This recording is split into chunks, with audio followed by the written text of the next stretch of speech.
HawkFanatic.com is brought to you by Patrick Eads and staff at Deary Brothers Ford on Mormon Trek. Steve Anderson, Hawkeye Title and Settlement. Mike's E-Keys for cars. GT Car, his great crew at Supple's Building and Remodeling. Supple's Flowers, the home of 1-800-800-ROSE. The Midtown Family Restaurants. Harty and Stocker Jewelers, 101 South Dubuque Street, downtown Iowa City. Premier Automotive in North Liberty. The Ox Yoke Inn with a great Sunday brunch in the Amanas. Streets Maintenance. Wild Rose Casino in Clinton. Dirk Sterner Taxidermy. And Dr. Lance Forbes Diamond Dental in Cedar Rapids. Here's Tom Suter and Pat Harty from HawkFanatic.com. Yes, a lovely day. Isn't every December just like this in the 50s? It's just everyone we've ever lived through? It's amazing. Well, I wore my jacket today because it's going to be like 52. We're halfway through. Yeah. And it's still 6 days till winter. Yeah. Well, and then... aren't the days getting longer now, or are they still getting shorter? No, they get... Still shorter for another week. Yeah, and then they start getting longer. By a minute, isn't it, each day? Yep. Yeah, and then these shows feel like a lifetime. Are we done yet? So I have no guest either. We're going to have to grind through this thing. We can grind. You know, I just couldn't work up enough effort to try to figure out a guest. I mean, we're going to have Adam on each week. And we're not going to are we having Don on not next Monday, but the Monday after, right? Yeah, Monday after. Yeah, we wanted to get him on at least once before the game. The game is still, 2 weeks away? Mm-hmm. Yeah, and I wonder, I haven't checked. A little more than 2 weeks I haven't checked to see if anyone else from Tennessee has left for the transfer portal, but they've just been decimated. 6 defensive backs, I think, or is 6 it 7 D-backs. now? I've heard there was maybe going to be 7. I mean, it could get to the point where they don't have enough to play. I mean, I'm guessing Iowa, most teams have probably between 10 and 15 defensive backs, I would think. Between safeties and cornerbacks. I mean, you can go at least 3 deep. It's 9. Did you see PJ's conundrum? PJ Fleck? Yes. I did not. Well, his top 2 quarterbacks are in the portal. Oh, okay. I did see that. What else? The third-string quarterback, they had to give him $30,000 to stay around another month to play in the game. NIL, man. Wow, isn't that just amazing? I love that. Actually, I do too. Third-string quarterback, cashing in, go boy, go for it. And it's a lot of money, but for a Big Ten team, it's not that much money. They can, but that is funny. He kind of held him hostage, didn't he? He did. That's probably not the right phrase to use right now. I'm sorry. You know what I mean, though. Yes. He used his leverage. He had leverage because of NIL, and well, more power to him. Hey, yeah, I'm all for it. They're and 5. They're a big one of their best. Was it the edge rusher? Is not. He's not playing, and they're 5-7, and they're in a bowl game. That just shows you the state of the bowl. The state of the bowl. There's just too many, and the transfer portal and NIL. Maybe not as much NIL, but the transfer portal is really hurting the bowl. It really is the bowl situation, because a lot of teams a lot of players once they decide they want out, they're not going to. Some will play in a bowl game, but a lot of them don't, and it's just. And I thought Steve had a pretty good idea yesterday. What was it? What was it? Where you said, the transfer, they're all opting out of the bowl games. Open up the portal after the bowl games. Yeah, just move the portal because it's decimating the bowl. I do. That is kind of meaning. I think that's a good idea. But I do think some would say, "Well, screw it, then I'm just not going to play in the bowl game. I'm just going to wait." I do think there would be that though too. But I know that is an interesting idea. But I do think a lot of them would say, "Well, I'm not risking." Probably. But it's just unfortunate. But I just think there's too many bowl games. I mean, why do 82 teams? Didn't we say there's 41 bowls? I think so. Why do 82 teams have to play in bowl games? I don't know. 82 out of what, 135, something like that. I mean, I don't know. So more than half the teams are playing in a bowl, including one without a winning record. Yes, Minnesota. And so often you'll see, especially the bowl games that start like mid to late December and lead in, you'll turn them on and there's nobody in the stands. Yeah, 0. But they've got the television rev. But then in 5 years they're gone. You see all these bowls that come and go. How many? They got the television revenue now, but How long, if you're making the bowl games, some of them meaningless because the players you want to see aren't in them, how long are they going to be able to charge those rates? You mean the rates for tickets? No, the rates for... the TV rates. Yeah. Well, actually for both, but the TV's much bigger. Good question. I mean, I still think this stuff, we've been doing this is like the third year we've been under this setup, right? Uh-huh. So, yeah, that's the question, though. That's the moving forward. The value in these games is going to drop considerably. I mean, just look at the Iowa-Tennessee game. Now, I'm not saying it's not like the Ben-Hur of bowl games or whatever. No, but 6 defensive backs for Tennessee aren't playing. Yeah. I mean, and they've had other players. I mean, I'll tell you, Iowa's withstood the portal for now. I mean, I think a lot of players want to play in that bowl game for the opportunity and the experience of going down wherever they are. I mean, for the Iowa player, if you're thinking of hitting the portal, why not wait until you get the bowl game? And you can leave. You can always leave afterwards, and you can use the bowl game maybe to help your cause, or just use it as a vacation in a way. I know you're practicing and what have you, but yeah, no, it's changing the bowl picture moving forward. It is, and I think it's going to lead to less bowls at some point. Well, I hope so. I do too. Yeah, because we got too many bowls. And most of those bowls that are on, like on the 19th, I don't like if it's. I'm trying to think of what would be like New Mexico State somehow had versus a 7 Samford or versus something like I don't watch them. No, I mean, I just don't watch them. I mean, I'm just not interested in a lot of the bowl games. No, I'm not either. I mean, I tried to watch most of the Big Ten ones. Yeah, if it's a Big Ten team, I will. Yeah, if there's a Big Ten team involved, I will watch. Yeah, and some of those aren't very good bowl games. I mean, no, they're not. So, but yeah, that's it's going to be an interesting future for college sports, especially football, men's basketball, with how NIL is impacting everything. And I wonder, how do you think does he get one check for $30,000? How do you think they pay him that thing? I'd love to see PJ handing him over the check. Okay, and have one of those checks on, have it on the checks that be in the newspaper, big checks. And think about it. You saw how average their starter was. Mm-hmm. No knock on this kid, but I'm guessing he ain't very good right now. But he's got $30,000. I mean, I think it's great. And my guess his parents are saying, "Hey, put that in, you have some of it, but put that in an IRA and start building for your future. Put that away. That's a nice little check to get started." Yeah. I had not seen that part, but yeah, I mean, Minnesota's a team that shouldn't be in a bowl game. No, they just shouldn't be in a bowl game. Absolutely not. But do we care enough to really get worked up about it? Well, and we say they're 5-7. Actually, there should be 4-8. Yeah, no, I'll give you that. I mean, Iowa. Now, Iowa did have a chance to win the game after, but no, Iowa. I don't think Minnesota would have scored again, and it would have taken a touchdown, right? Because it was 12-10. Yeah, I don't think they would have scored a touchdown, and I would have given them maybe a slight chance with the amount of time that was left. But a slight. Yeah, I mean, there was always a chance. But still, I think Iowa would have more than likely won that game. So, but look at what the NIL, what the top quarterbacks are getting in the portal. What's the most expensive one you've seen? $2 million. Who was that? I don't know half the players. I mean, Dylan Gabriel, that Riley Leonard that went from Duke to Notre Dame. Notre Dame's doing the exact same thing they did last year. They grabbed Sam Hartman. They got Riley Leonard. They are like clones of each other almost. And I think Leonard maybe runs a little better. But I've read, I haven't seen a figure, but I've read that it's costing Notre Dame. Sure. Sam Hartman cost them a lot of money, too. I'm guessing Dylan Gabriel's costing Oregon a ton.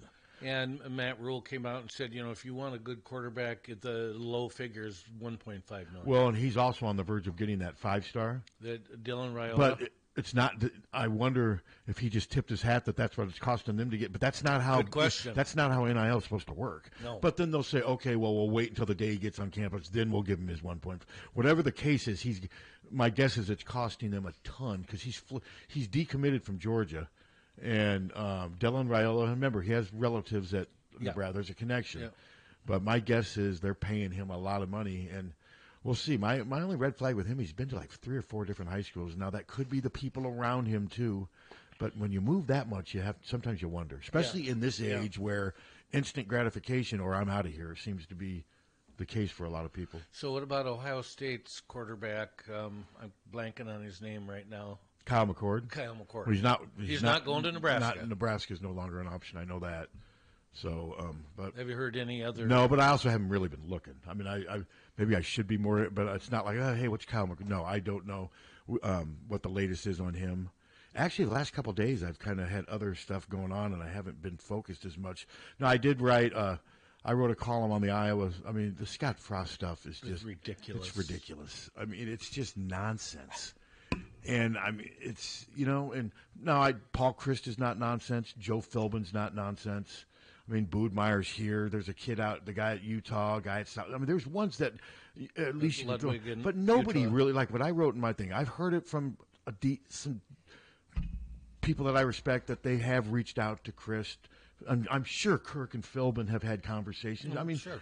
And man, to me, Philbin, I would like to see Philbin get it if he wants it.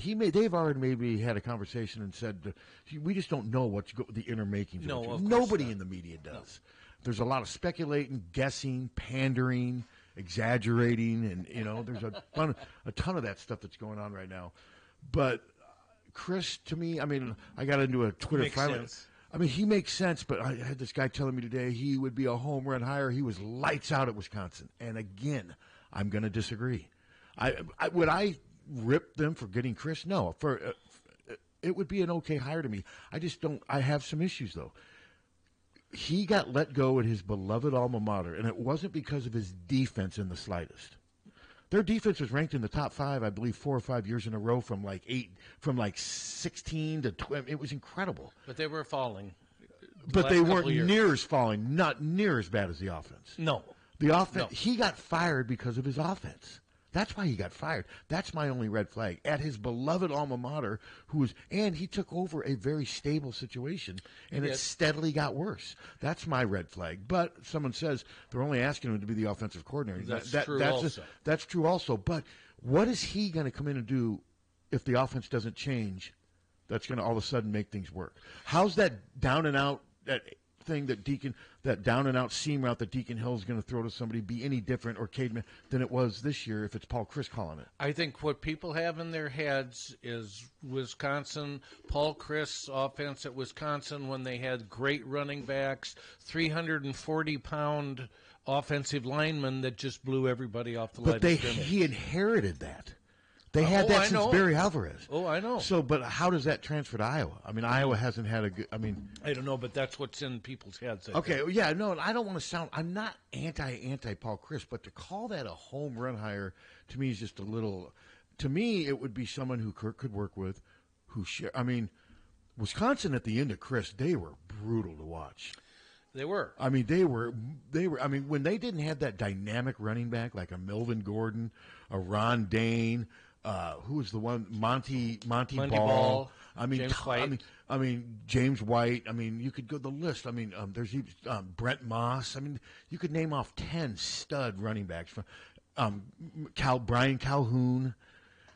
When they stopped developing those or recruiting those steadily in his run, and the quarterbacks got worse.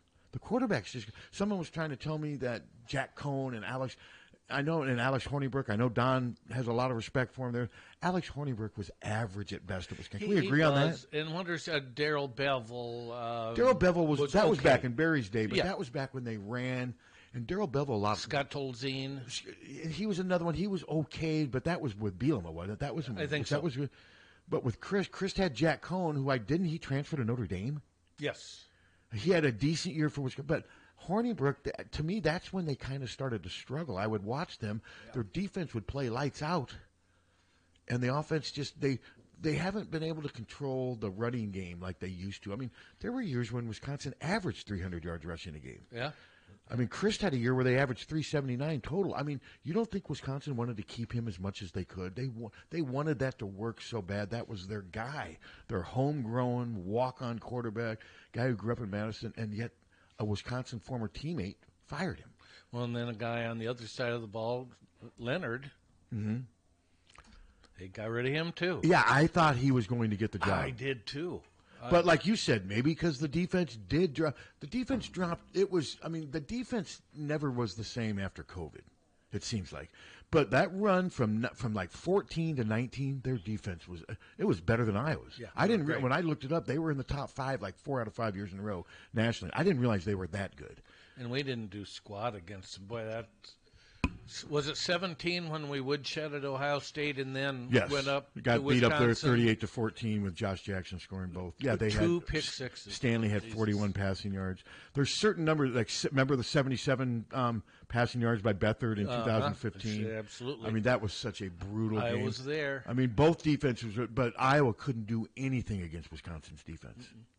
But I thought Leonard was going to get the job. But the fact that Leonard didn't get it and that Chris got fired, they wanted them out. Yes. They just wanted them out. Yep. That's my concern.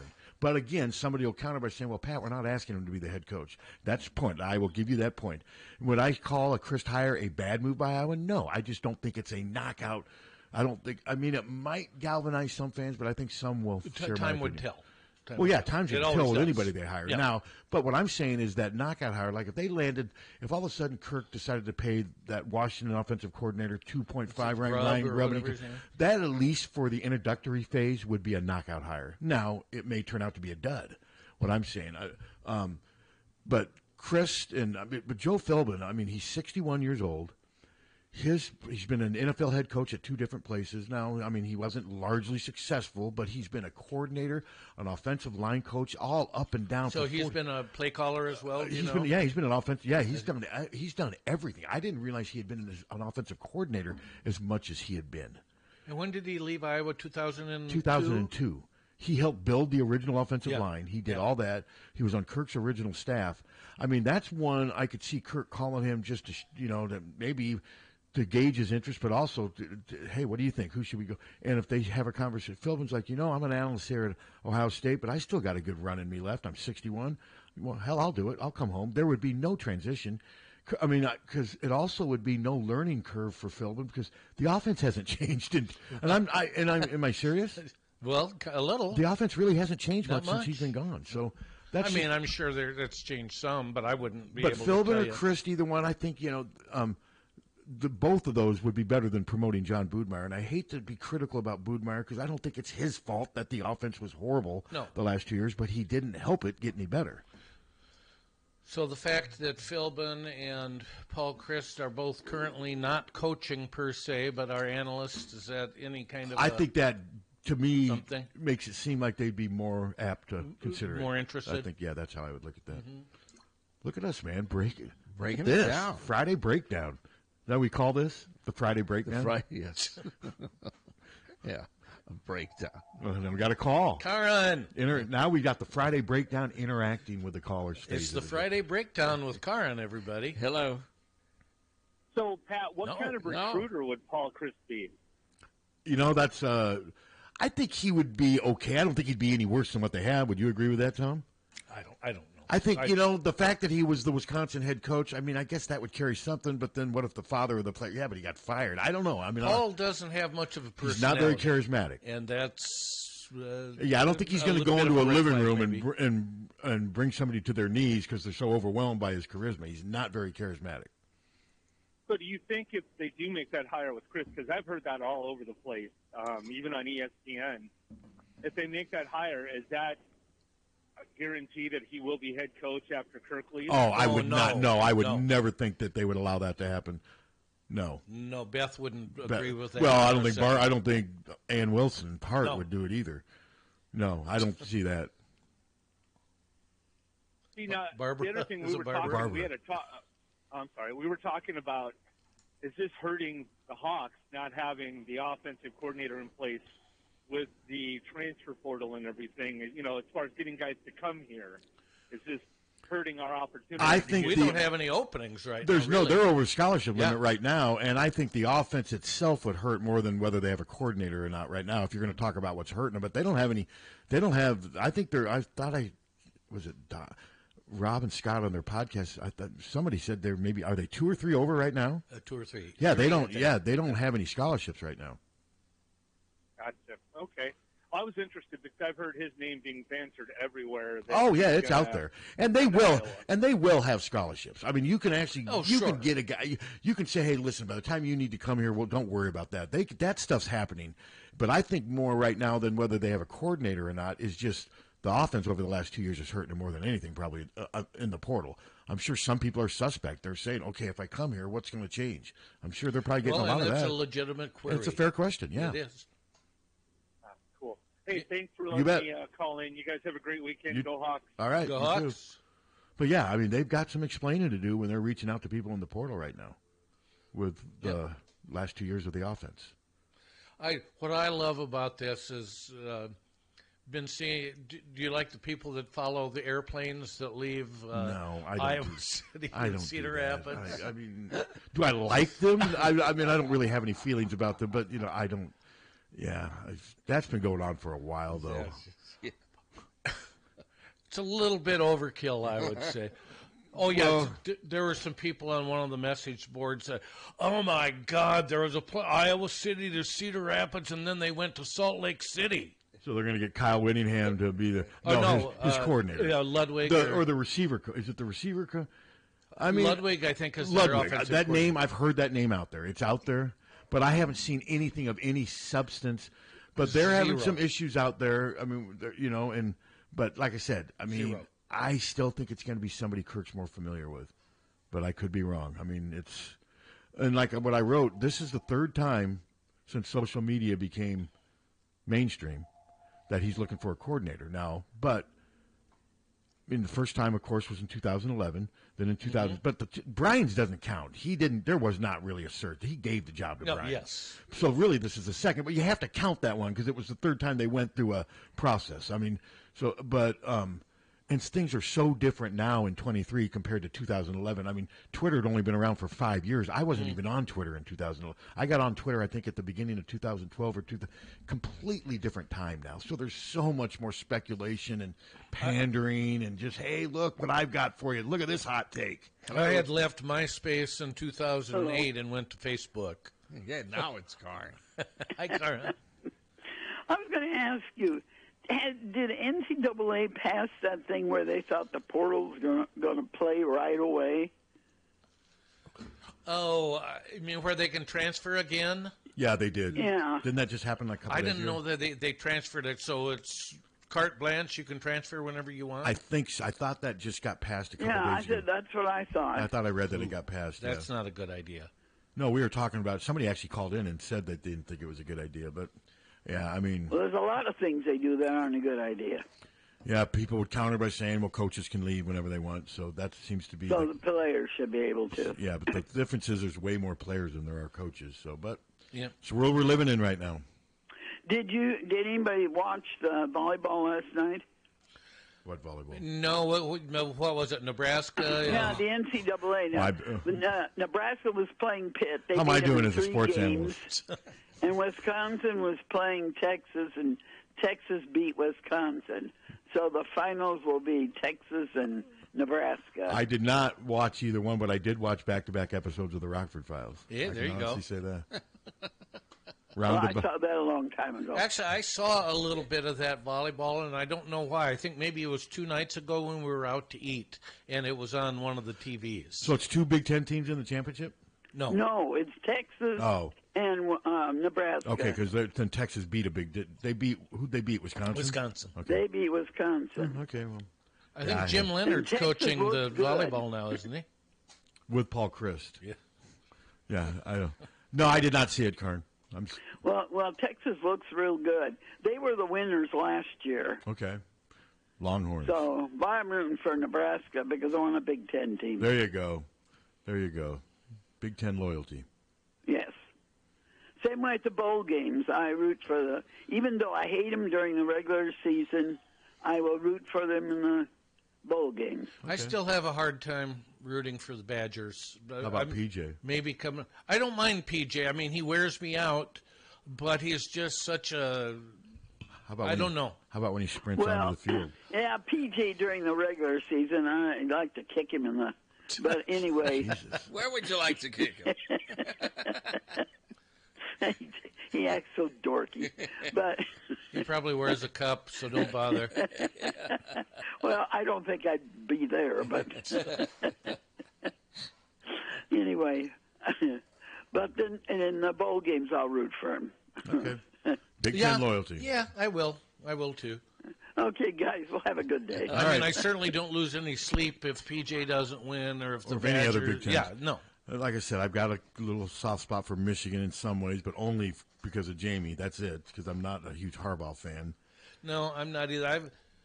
I've had a soft spot for Michigan ever since I was a kid because I got to know some of the Michigan basketball players that were staying out of motels that we were at. Cassie Russell? Yeah. Yeah. But yeah. In fact, I was on Cassie's shoulders. Wow. Okay. So I've always had a little bit of a soft spot. So that would have been like, what, the mid-'60s? Weren't you like 14? No, early 60s, I think. Okay. Suter's like 14 on some Cassie Russell shoulders. Okay. And Bill Bunton, I think. But like now, I remember Bill Bunton. But when Big Ten teams play Notre Dame, I'll cheer for Notre Dame. Yeah, fair enough. Because of family, of course. Yeah. If Iowa plays Notre Dame, that's a tough one. I'd be like, if Iowa football played Notre Dame, I'd be for Iowa because I don't know Notre Dame players. I've never covered Notre Dame. I have no Iowa, so I think my heart would be hoping Iowa would win that game.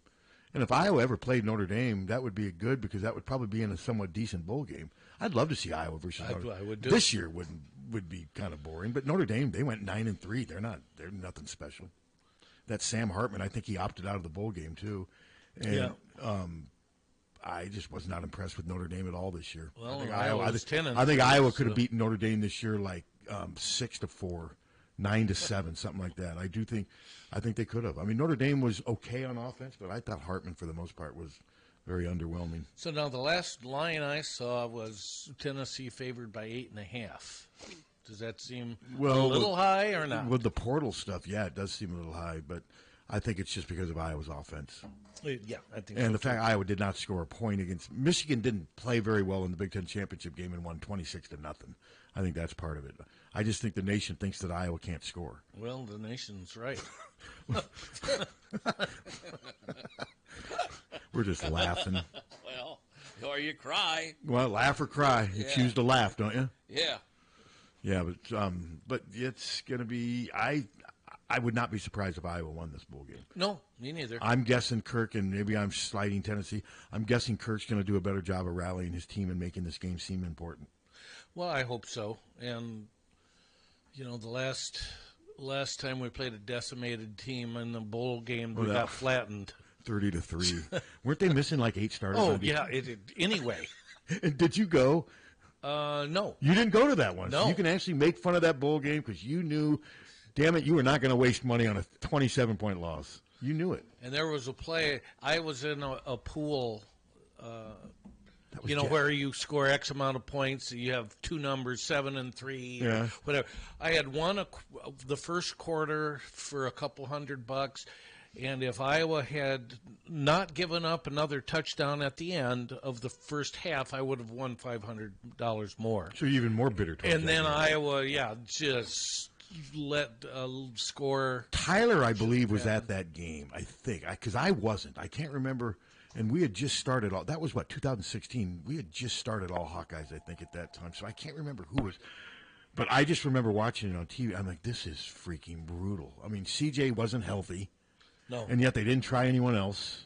And that was like almost like a bowl game that didn't happen in a way. I think everybody dismissed it the moment it was over. Hello. Jazzler's killing me, Captain. My God. I know it saves you money, but it's a piece of you-know-what. No, it saves me money. It's a wonderful program. It is an awful program. You have to fudge it and F with it all the time to get it to do what you want it to do. Yes. Don't do this. Oh, make sure it's this length. Oh, delete this. Oh, change this name. Oh, my God. Yeah.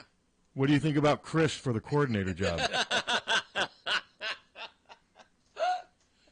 What do you think? I don't even know who that is. I don't care. What do you think about P.J. Fleck having to pay Minnesota's third-string quarterback $30,000 to play in the bowl game? That's pretty funny.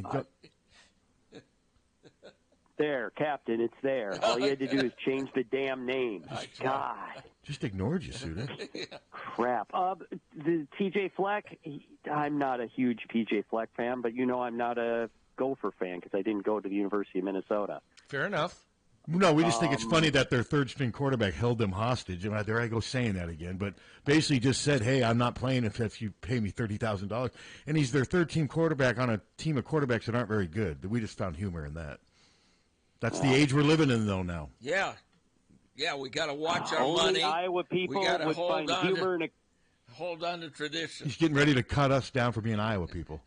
Yeah, I was going to cut you down because only Iowa people would cut down a program that has bad quarterbacks coming from a program that can't even get any offense. I'm not in the program, though. I have nothing to do with Iowa's quarterbacks. I said Iowa fan. Oh, Only okay. An Iowa fan would cut down the Gophers for having bad quarterbacks. He does bring up a point. He does, but we make fun of Iowa's quarterback. We make fun of everybody. We're equal opportunists. Seriously, that I Brian wonder Ferentz if you had played the Vikings, Jasler who would score installed in more there. runs. Who would? If you played the Vikings last week, I wonder who would have scored more. Would it have been 3-3? What the Vikings are pros. What the Vikings do last week? I can't remember. That was that awful game in Vegas where they won 3-0. That was the final. That was the final score. I didn't even realize. How did I miss that? It's one of the lowest score. I think in the decade. Well, the only lower one that could be would be 2-0. Yeah. Seriously, it's the lowest score since '97. So Mace, is the Josh Dobbs experiment kind of going the wrong way now? I assume he played quarterback, didn't he? I'm the wrong guy to ask because I haven't really watched many, but when I saw it was 3-0, I was like, oh, I have to see how this ends. Okay, well, what was the score in '97 that was lower? I think it was 3-0. It was the only other thing. The only other thing it could be is 2-0. Wow, I did not realize that. Okay, I get. Wow, that's incredible. And how did I miss that? Sadly, they missed a field goal in there, and they ended up giving Vegas the ball back. And Vegas couldn't score at the end. Wow, who's playing quarterback for Vegas now? Oh, who's Vegas' quarterback now? It's not Carr, is it? I thought he was with New Orleans now. Oh, I think you're right. Wow. Mind you, that field goal came with about 2.5 minutes left, so it was scoreless until then. Wow, Vegas' quarterback is Aiden O'Connell from Purdue, isn't it? Oh. Wow, okay, I'm going to have to Google and read about that. I completely did not realize that happened last week. That is funny. See, we're making fun of them, too. And we make fun of – how many times have we made fun of Iowa's scores? We made fun of a lot. Yeah, at some point, point, would make fun of us. Yeah. Sure. That's cool. No, we'll make fun of anybody. Yeah, I know. Except for the computer program Jasler. I don't know. Captain's making me. This isn't working. This isn't working. Make it work. Make it work. I don't know what Jasler is. It's our production computer program. It doesn't sound like it's compatible with what Mace wants to achieve. Well, he wants me to go out and spend thousands and thousands and thousands of dollars to end up with a program that's more sophisticated that we can't figure out that will also dump things. Let's see. Can't figure it out. That's operator error. But that's not what I'm saying I want you to do. Did you see what I did? Yes. I changed the damn name of the file so the stupid program doesn't realize it's the same file, and it worked. Okay. Yes. Hi, Pat. Let me add an extra T onto the end of your name so the file will work. It's just dumb. But it'll come up the right file Monday. It'll come out what? Monday when it downloads. Monday. It's Friday. Why do I care about Monday's show on Friday? Well, you changed the file name. I changed. Yes, and then those files are Captain. Those files are going to be deleted at 6 o'clock, and then it downloads new files on Monday. I thought of that song by The Cure with all the mention of days of the week. What's that song by The Cure? Friday I'm in love. Yeah, Friday I'm in love, but this does not sound like love. This sounds more like hate. This guy wants me to spend millions. I am 75 years old, and already 41 minutes has gone by that Todd left the air. Didn't you drive up hours? There we go with Todd again. Didn't you drive hours to go hang out with this guy? Yeah, I like him. He's my best friend. So now we need to talk about. See you later, Mace. See ya. So there was a phone call about some guy said he was going to come and write you a check for $5 million to turn off the station. I don't know what. Some guy called up and said, you want to sell the property. And I tell him the same thing I have said, and you know that I have said it since I bought the property in '94. Yes. Get your checkbook out. Yes. Somebody Well, pays. every business in the world is for sale Yeah. for the right dollar figure. Yeah. Yeah, somebody wants to buy it all. You bet. I will even, course. if they Sure. bought it today, I'll tell you what I'm going to do. Okay. If they bought it today, I will throw in Jazzler, the Jazzler production program. How about the little kitties that are around here? Huh? Those are, That's part of the deal? There was 2 of them when I came in today. They just stared at to me. Jeff down the road. Oh, so they're not part of the deal. No, I can't sell human beings. Well, they're not. They're kitties. Well, but I mean they're kids. I'd say the Kitty, white kitty, cat's kitty. worth an extra $10K. Here, kitty, kitty, kitty, Hello. kitty, kitty. Was it Sam? Hola. Hello. Hey, real quick. So you obviously must not have seen the score of the NFL game last night. I did not. No. So Las Vegas scored nothing against the Vikings, and last night they scored 63 points. Against who? Who did they play? I can't The remember who Chargers. they played. The Chargers. Against the Chargers, they put 63 up. They put 42 up in the first half. So does Minnesota have an incredible lights-out defense then? And was Aiden O'Connell the quarterback last night? I didn't see. I just saw the final score on it and a couple of the Wow. highlights where they were showing them. I was checking fantasy because I have Devontae Adams on my. Okay, I don't follow the NFL probably as much as I should, but wasn't last night's game also on a streaming network? Yeah, it was on Prime. Yeah, see, I didn't get it, so that's part of That's it. why I don't watch it. I mean, I have the I'm NFL Network, Prime. and yet it doesn't play the games on Thursday night. The NFL Network doesn't have the rights to the game. They sold it. It's just so bizarre. Yeah. But the NFL Network tomorrow has a triple header. Yeah, no, at times they do have games, but on Thursday nights, the NFL Network will be playing a game from a week ago, which I just find odd. And I don't choose to have the NFL Network. It's part of the package. Here's what amazes me: if people pay for the NFL Network, Oh, I'm sure they do. I mean, it doesn't. and to give a game to another streaming service, out of your own It's just realm. weird. Yeah, I mean, But there must be a financial incentive to it. They paid billions. Then that's it. So, no, that's stunning to think that they went from scoring 3 to 60. Wow. Most you're points right, in it was- franchise It Most history. was points? Aiden O'Connell, by the way. It was? 4 Yeah, touchdowns. he went 20 for 34 with 4 touchdowns, no interceptions, and he threw for 248 yards. Wow, he didn't throw for a ton of yards for 63 No. points, but wow. Wow, well, thanks for updating us. I'm way behind Hey, on not a problem. I'm way behind on my NFL. Thank God this isn't an NFL podcast. Really, how do you go from scoring 0 points one week to 62 in the next Well, week? Iowa went from scoring 55 to 0 on Well, offense in you're one right. week and That's 17 true. against from Ohio State. And I to couldn't believe that happened either. Yeah, and you were there for both games, weren't you? I was. Let's see, my nephew's texting me something, and he always listens The to Wisconsin fans that we were tailgating with and said, what the hell happened last week against Ohio State? And I just said, it was one of those games where it just kind of snowballed. Everything went right from the first play from scrimmage, or was it the second play, the pick six? I think it was the first. I thought it was the first. I could be wrong. It was either the first or the second. Yeah. But from that point on, everything went perfectly. And that was not a bad Ohio State team. That team went 12-1, if I remember. No, they were real good. Yeah, so, I mean, it was sort of a fluke on how it happened, but Well, sure. they didn't, like in 2004, they beat an 8-5 Ohio State team. That was not a very good team by Ohio State standards. And we beat them 33-7, I believe. Yeah. But that team went on to finish, I believe, 8-5, that Ohio State team. But no, the 2017, that was just an incredible feat, no matter how you slice it up. Yep. I'm looking, Paul Christ is trending on,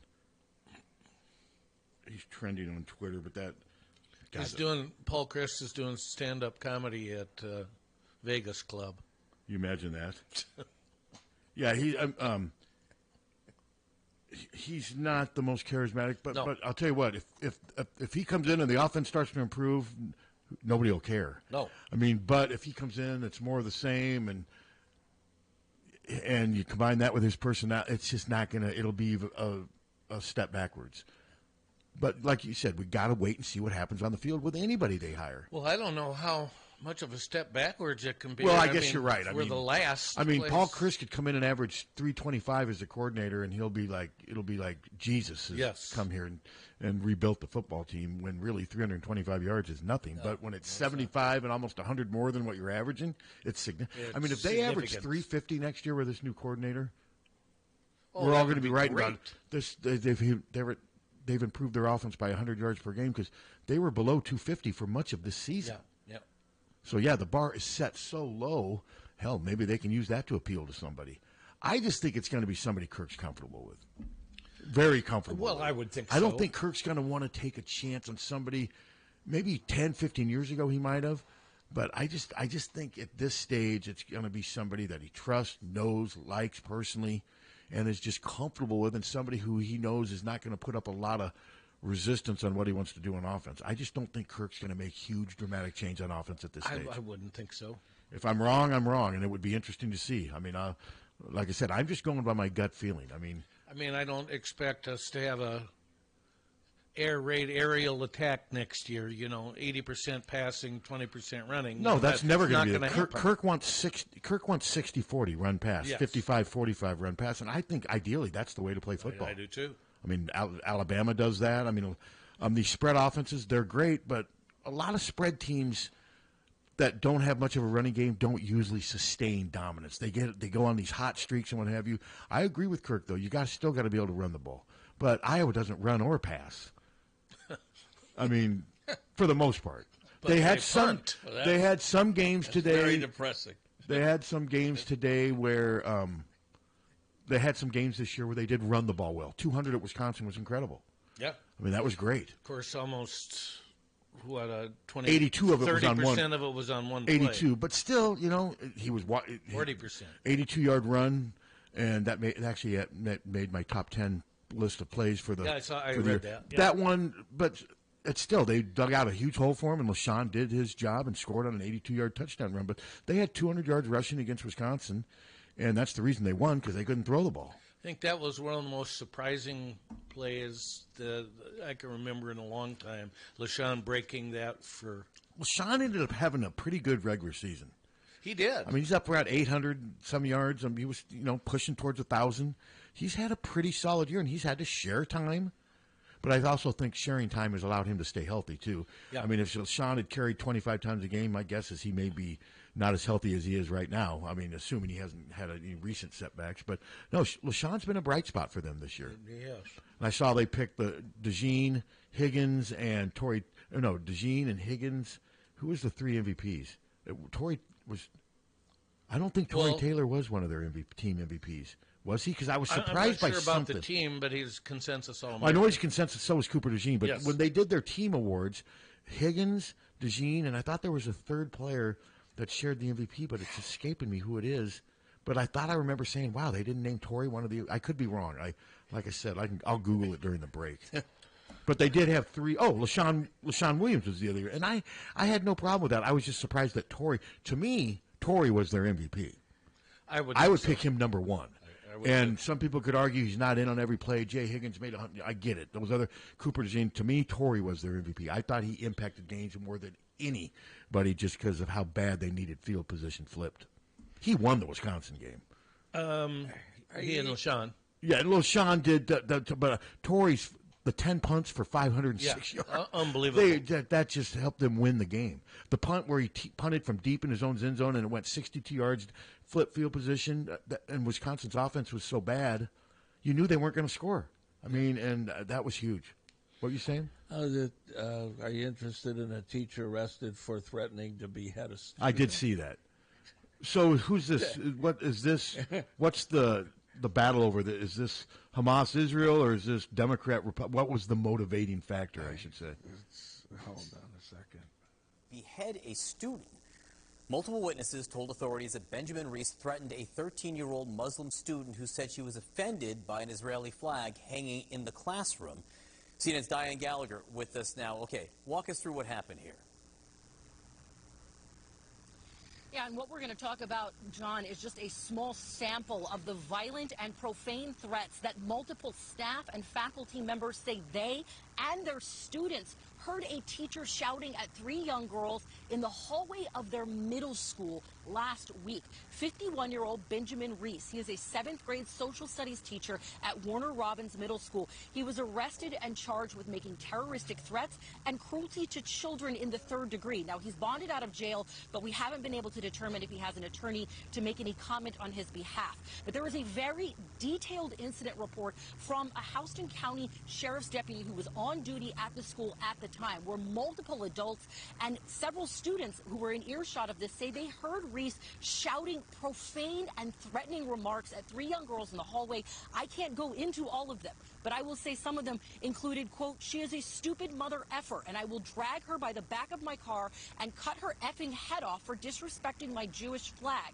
They also said he talked about slitting her throat and kicking her ass. Now, according to this incident report, which interviewed all 3 of those little girls, one of them a 13-year-old Muslim girl who the Council on American Islamic Relations Georgia chapter tells me is half Palestinian. She said that she spoke with Reese, said she found the flag offensive, and said that that's when he began calling her anti-Semitic and began chasing them out of the classroom, following them and yelling at them those threats. Now, the Houston County School District says that he has not been back on campus since the incident on December 7th and says that the safety is the top priority of their students there inside that school district. What the Wow, that's bleak. middle school? Well, I think with that, it's time to take a break, Steve. Jeez. Wow. That's ridiculous. Threatening to behead Wow. a kid. 1-800-800-ROSE. 1-800-800-ROSE. Your FTD florist is the only number you need to know to send flowers anywhere in the country or Canada from anywhere in the country. 1-800-800-ROSE. It's so easy. Just remember one number. 1-800-800-ROSE. Your FTD florist. 1-800-800-ROSE. Remember. For a gift that your loved one will treasure for a lifetime, find it at our family-owned jewelry store in Iowa City, Harty and Stocker Jewelers. We can show you diamond engagement rings, colored stones, fashion jewelry, and watches. Our jewelers are on site, so we can design jewelry for that special person in your life. We are Harty and Stocker, serving Iowa City and the surrounding area for 3 generations. Harty and Stocker Jewelers, downtown Iowa City, and HartyandStockerJewelers.com. Ask for Willa, Terry, Tim, or Kate. One of us is always there. Don't wait for an emergency to get a backup for your car keys. Unlike the olden days, car keys have gotten extremely complex. Mike's eKeys for Cars can generate the most technically advanced automotive keys that are on the market today. For spares and lost keys, Mike's eKeys for Cars can produce most conventional transponder, high security, and remote head keys. Mike's eKeys for Cars will keep you on the road. Call 319-330-9185 and schedule an appointment today. Don't wait until it's too late. Call 319-330-9185 today. Hi, this is Jill Sterner with Sterner Taxidermy in Lone Tree. It's hunting season again, and I'm inviting all of you hunters to follow us on our Facebook page. You can view Dirk's award-winning artistry, his workmanship that he completes with each individual piece. We can be reached at 319-330-1774. Again, 319-330-1774. Are you tired of living in a home that doesn't quite meet your needs? Then it's time to call the experts at Streets Maintenance. Their team of skilled professionals specializes in renovations and remodeling, transforming your home into the space you've always dreamed of. From kitchen and bath remodels to complete home renovations, no job is too big or too small. Streets Maintenance will work with you every step of the way to ensure your vision becomes a reality.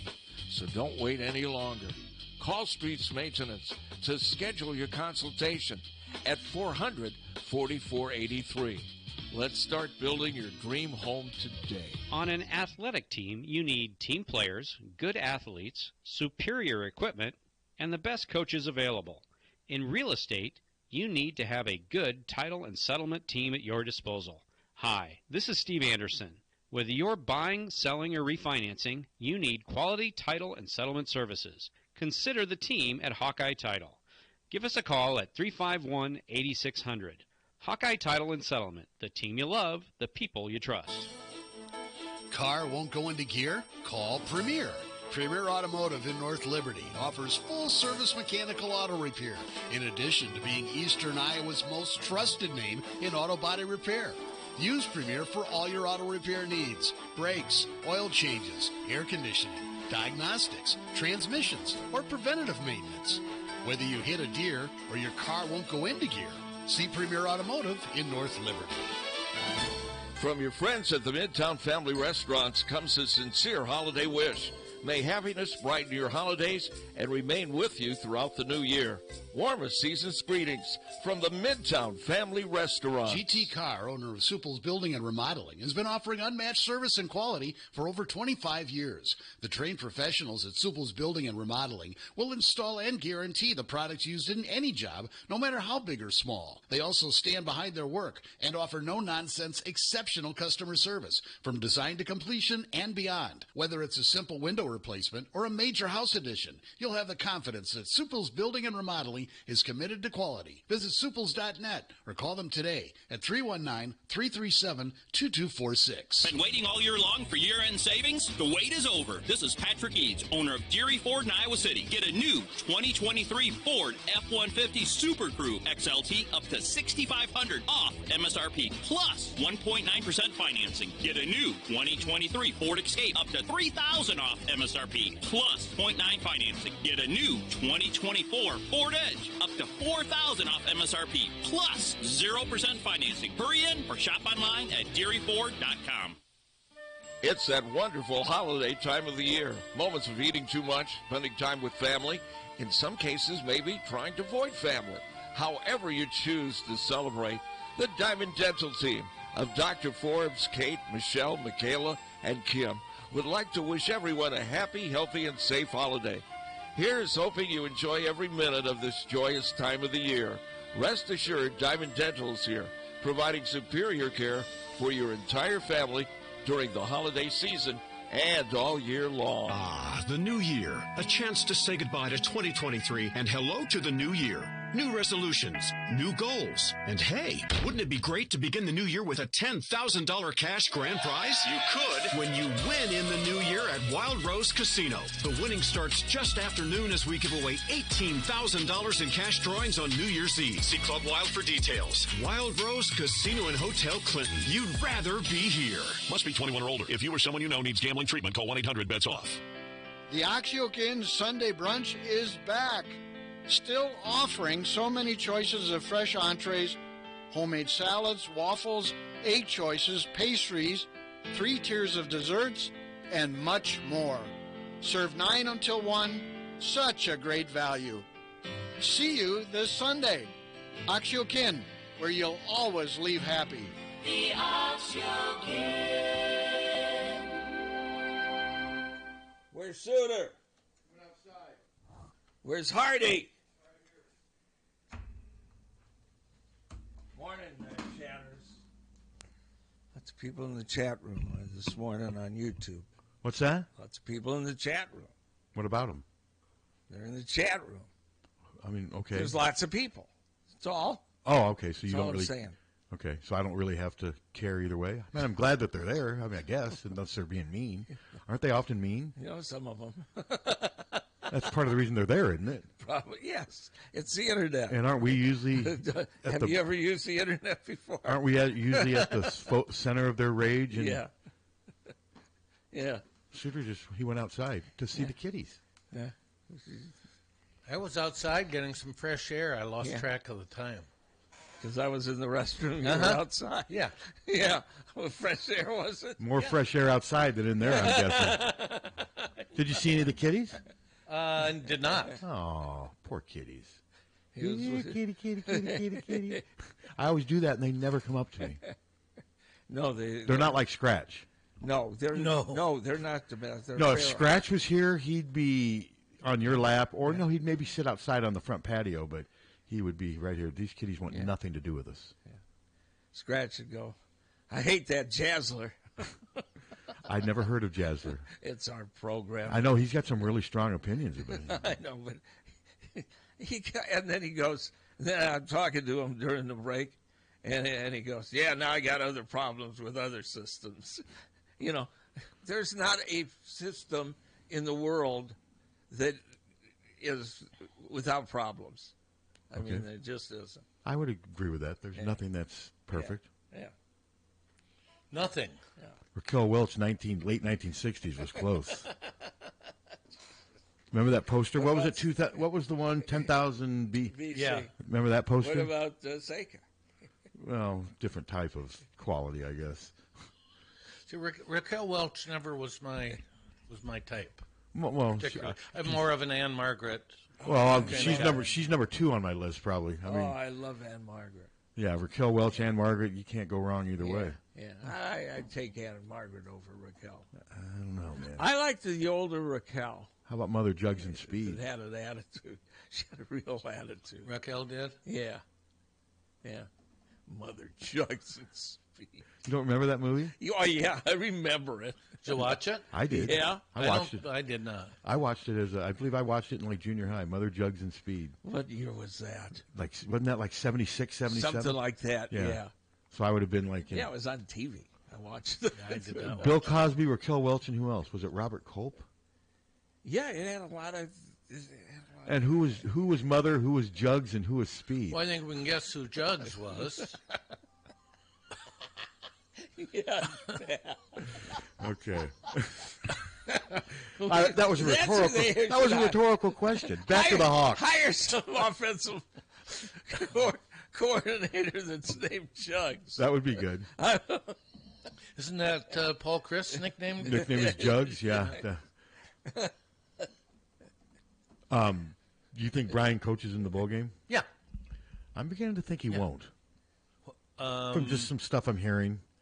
But like I said, I'm not saying this is fact. I'm just I've heard some interesting things the last couple of days that but who knows? I mean, I think Brian's going to land somewhere. I think because I will say one thing that gets lost in all this failure as a coordinator, he's not a bad position coach. No. He can coach tight ends. He can coach offensive line. I think he could even coach running backs. He's just not a coordinator right now. He can't handle the quarterbacking and all that stuff.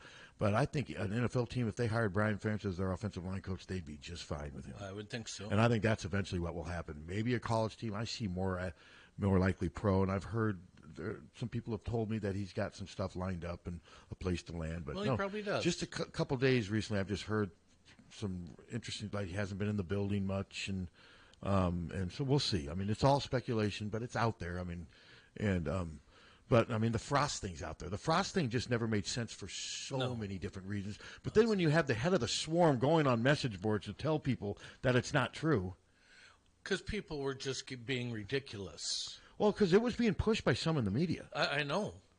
But it's... And, those people have their sources or their intentions, whatever their motivations are, that's fine. But it just seems so out of touch with reality. No, and if I end up being wrong, I will admit I'm wrong. Dick Butkus was in Mother Jugs and Speed. Was he really? Larry Hagman, Bill Cosby, Harvey Keitel. Jesus. That's Larry Hagman and Harvey Keitel. I didn't realize they were all in there. Yeah. But who was actually in the car? That was Mother Tim Reed. Tim Reed from WKRP. Just like that. Was Robert Culp in it? Was he the third one in the car? I'm not seeing him. Then who was Bruce Davison. Is that who was in? Okay, because it was Bill Cosby, Raquel Welch. A lot of, yeah. All right, better movie: Mother Jugs and Speed or Car Wash? Which one you watching? Car Wash. I am changing the channel from either. I could go split screen and enjoy them both. Not everybody is going to get into upstairs, downstairs. I'll agree with you there. Hallway. What are you talking about? Oh, he's a PBS. He likes the uppity with accents. You like the uppity with accents. I have trouble with accents sometimes, but you watch them. Well, he is David. He is David Niven for a reason. Yeah, smoking jacket, Scotch, PBS. Hello. Hello. My doctor asked me yesterday, "How's your alcohol consumption?" I said, "It's doing quite well." She's like, "That's not the answer I wanted to hear."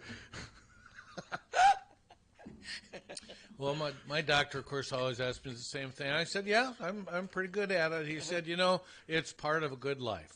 There you go. Mine wanted me to drink no more than one beer a week, and I just, and I get it. That's my only vice.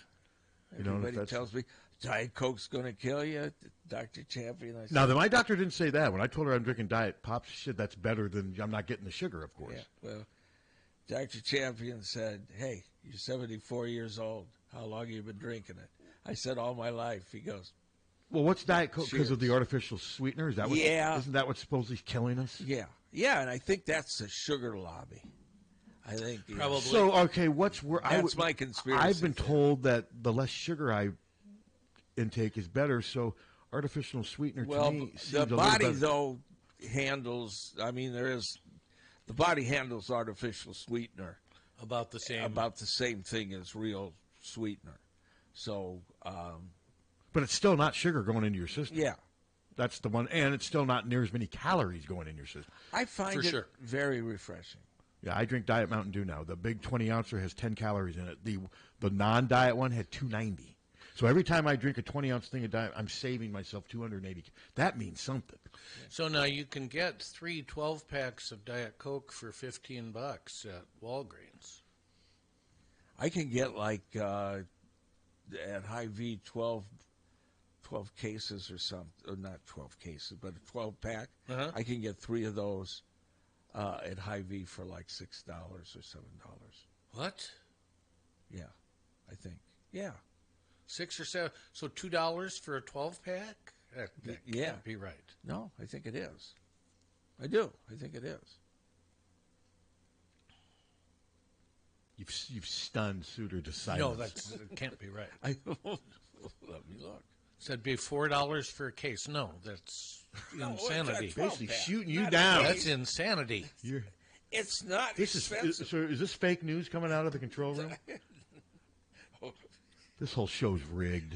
This is one big freaking hoax. Witch hunt, deep state. Whoa. Is Hunter deep state? Is that the deep state out there? That's about as deep a state as you're going to get on it. All right, back to the Hawks. Back to the Hawks. Tomorrow we got the men tipping off at 3:37. Women coming after that. And, I mean, the crazy thing about this event, can we admit, is the fact that the women are going second. You don't want to say that. You can say that without being critical of the men. This is more a tribute to Caitlin Clark I would say and what they have accomplished with her. And the team, yeah. Yeah, more than a knock on the men. Yes. But it is very unusual that the women are the marquee event. Very. But it just shows you how special this is right now. Well, the same would be true at South Carolina or... that's about it. Yeah, maybe LSU. Yeah, maybe. I mean, yeah, I guess at this very moment, yes, but not UConn. I mean, UConn. But not UConn, huh? Yeah, maybe LSU, but yeah, this just doesn't happen very often. And I'll tell you what, I have a lot of respect for Fran and the men agreeing to play first. Yeah, yeah. I mean, because that does set you up for some criticism by the snark and on social media and what have you. And I've seen some. The men have been reduced to a warm-up after. That's kind of a cheap way to say it, but you know what I mean. Yes. I mean, to me, it's better to focus on just how incredible it is that the women are playing second than look at how some people say weak it is that the men are playing first. I don't think that's. I'd rather look at the positive side of it because I'm a lover. I'm not a Hawkeye hater. So did you find your price point? Yeah, 3. 12 packs? 8 packs. 3 8-packs? Yeah. For $10. Well, it's a little different than I don't do, $4 for 3 12s. Well, Jan pays for it. Hey, man, and Jan says you got to get 3 of them to get the special. And more times than not, people aren't going to call you on the number, so you can just run with it. So that's a case for $10, which is exactly the same price point as I was just talking about for Walgreens. There's a nickel less at Walgreens for 3 12s. Thanks a lot, Suter. Just shot him down. Yeah. Crushed his narrative. Yeah. Just saying. Kind of left you reeling a little bit. Well, in all fairness. You've got a little bit of time to regroup and rebuild and try to win this show. Todd's already been off the air for an hour and 10 minutes. Yeah. Yeah. And he's younger than you. Yeah, we're much younger. He's like 35 years younger than you. God, think about that. You were like harsh. 35 when Brownwood Camp was born. doing this. Hell, what year were you born? I was still on. What year were you born? 49. Hell, I was almost starting high school when you were. No, wait. How old were you in 81 and 82 when I worked in Des Moines? That was my senior year of high school. I guess you weren't in the country. I graduated in 82 from Dowling. 82? Yes. 67. Moline. So, but you were born in 1970, U-High. No, what I meant to say is you were 14 when I was born. You were almost already in high 14, school. I was working at Radio. Channel 8. You were already trying. I was at Channel 8 and working at through junior achievement. So I would have seen you on Channel 8. Yeah, well, did you ever watch Tiller Theater? Religiously every week. Dr. So Igor? I would have seen you, yes. Well, you might have seen me. I was under the blanket? sheet. Yeah. That when he was doing the operations, I was the guy under the sheet. That sounds kind of creepy. Did you ever This watch is Jungle Dr. Jay? Igor welcoming you to another Chiller Theater. Did you ever watch Big Jungle Jay? Yes. So these are shows unique to Eastern Iowa. Barney's cousin. Yeah. So these are shows unique to Eastern, because I don't remember any of these shows. They're They didn't Quad play in Des Cities. Moines. I mean, we had Beat the Bear and the Riverbank and. I mean, Hammy Tales of the Riverbank? Yeah, we had that. What Well, else one did we have? teacher would beat the hell out of the bear and then behead it. There you go. You remember Beat the Bear? Yeah. What else did we have? There wasn't Zabel. Let's go to the races. Yeah, well, Zabel had Let's Go Bowling, Beat the Bear. He had a bunch. Did of you have Let's Go to the Races? I think we did. Who So did Bob Brooks. Here it was Brooksy. Bob Brooks. Yep. And then what did Bill Riley host? Talent show. But that went statewide, didn't it? Yeah. Okay, because I remember It's Bill still Riley. called that, isn't it? Yeah, Bill Riley's Talent. Didn't they do it at the state fair? Isn't that where it Yeah. all kind of capped at the state? Uh-huh. Okay, I do remember that. Yeah, but Bill Riley was on everywhere, I think. But the shows you're talking about, I don't remember them airing in Central Bob Iowa. Brooks would do Let's Go to the Races. And He was kind of your version of Jim Zabel. You know, that was just BS. I remember one time I had a stack of 30 things, and my horse was leading just to the fair, and then some a-hole horse comes from behind out of nowhere and wins, and it happened every race. That's the joy of gambling. So that's why you're playing blackjack poker rather than gambling, betting on horses now. Yeah, that's why he's a gambler. Because But you're at least gambling at something you're better at, right? Yeah, I was never bet on horses maybe once. To me, that would be a hard thing to win. Now, if you had Secretariat running, that's a little different. But there's no. I'm sure by the time I wonder what the odds were for the Belmont. I don't think you were going to make much money betting on Secretariat to win the Belmont. No, I'm sure not. Weren't there only like 4 horses? Yeah, because the other ones all quit. I can't bet her. God, to think that was 50 years ago. Yeah, I think there was one. I think it was 4 horses in the Belmont because they knew they didn't have a chance. Sham was the only one. Remember, Sham was the one that came out real fast, and the strategy was, since Secretariat was a slow starter, to bring him out really fast so you could wear him down because it was a longer course. They had no idea what they were in store for that day, though. That horse was ready to just do something we've never seen since. So the Belmont this year is going to be at a different track. Oh, it is? And it's going to be a shorter race, yes. Yeah. Why?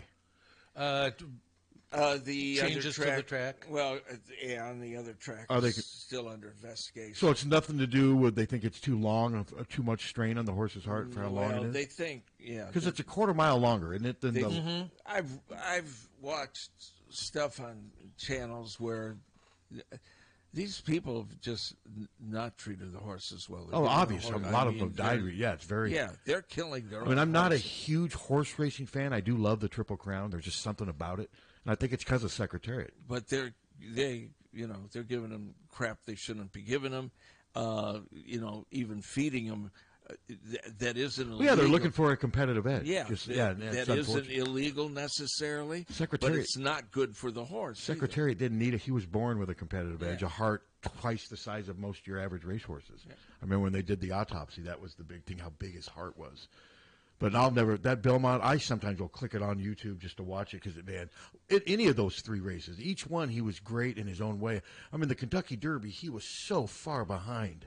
And it just seemed like he was bored by what was going on. Oh, wait, this thing's almost over. I better win. And then the Preakness, he made that incredible surge around the first turn, going into the back straight.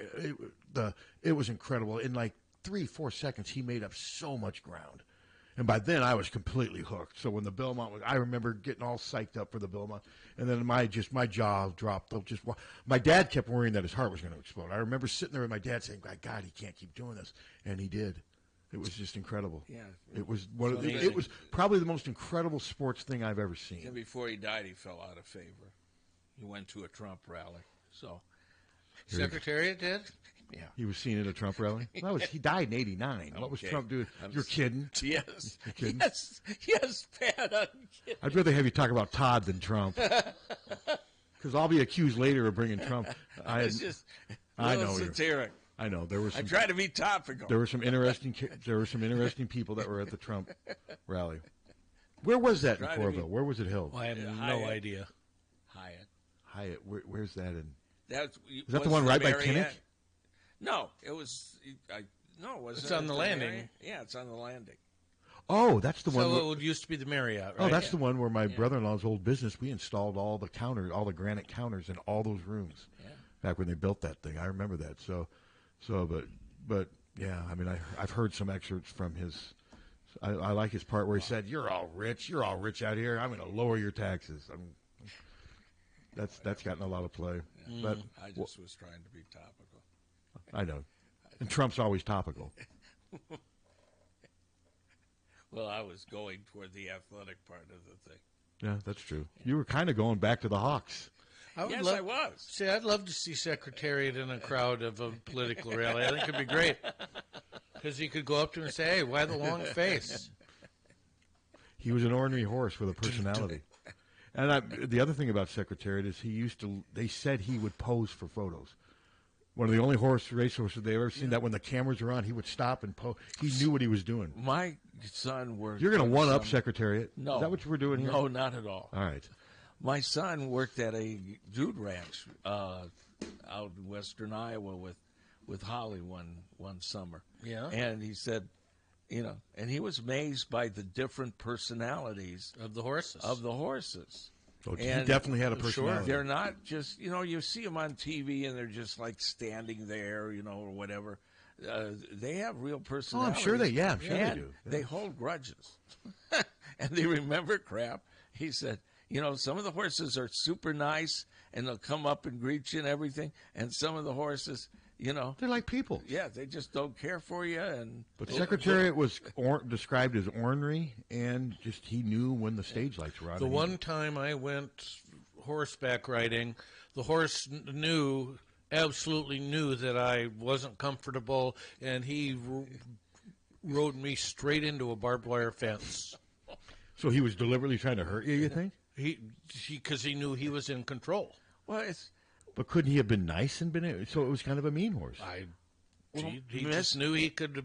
How did you handle take care of me? How'd you handle that? Well, I bled, and I never got on a horse again. So you crashed into the barbed wire fence? Yes. Did he get hurt? Not at all. He didn't hit the fence. Then did you fall off then after that, or I got off?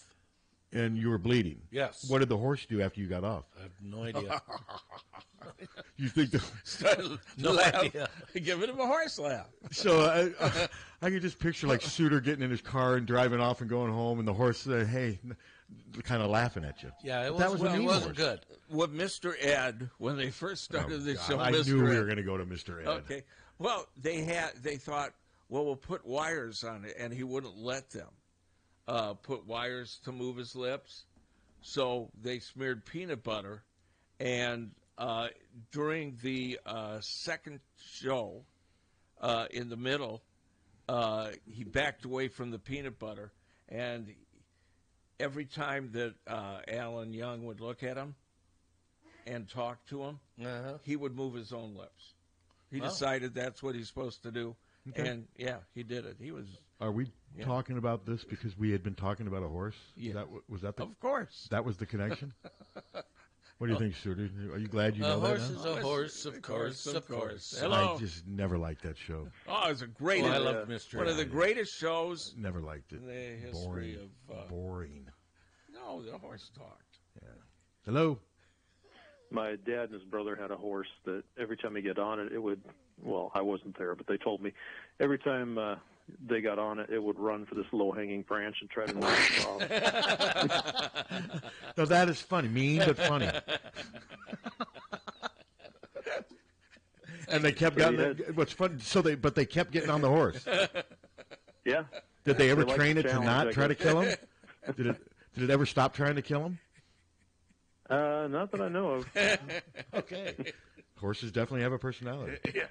That's a funny story. It is.